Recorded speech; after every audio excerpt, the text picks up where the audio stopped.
Hello and welcome to Crime Fighting Sisterhood. My name is Ajita and I'm here with my friend Tanya to talk about a true crime case from the 1950s in India.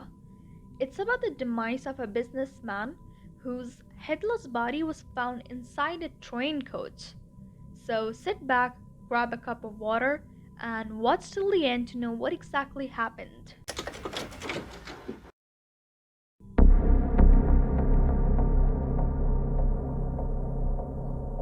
Resident of Madras city, Alavandar was a married man and a father of two children. He was a sari salesman, an ex-serviceman of the British Indian Army, and he was also the owner of a pen company called German Corporation. According to reports, Alavandar had quite a busy life. He was a regular at the YMCA, where he used to greet everyone, regardless of whether or not he knew them. He was known to always wear a necktie or a bow tie and overall considered as a well-dressed man.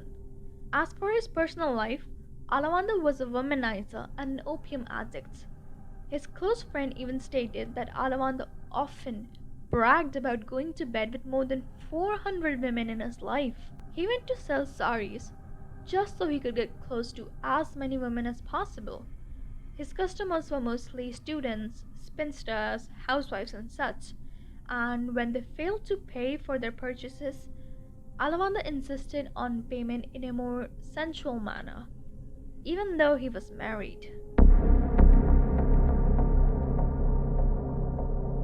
One day, when Alavandar didn't return home after his break, his wife went to the German corporation to make inquiries. There, the pen company told her that Alavandar had gone to meet a friend in Royapuram, which is a seaside area of Madras city where they lived. Apparently, he had gone to meet a woman named Devika with whom he was having extramarital affairs.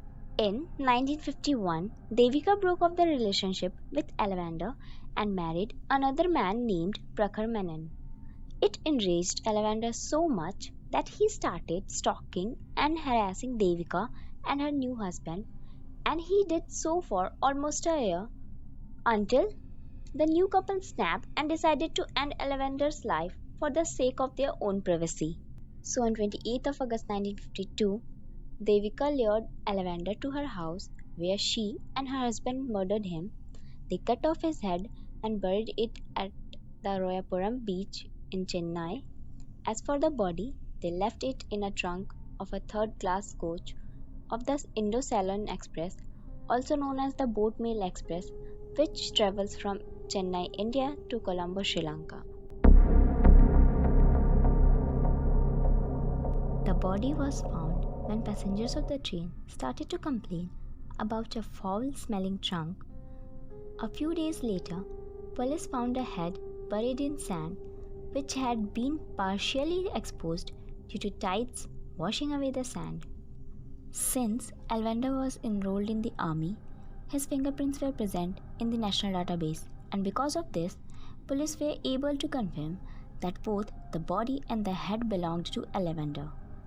After investigation, Devika and her husband Prakhar Menon were arrested. During the court session, their lawyer's defense was that since Alavandar had been harassing and stalking the couple, the case should be of homicide, not murder, as there had been grave provocation.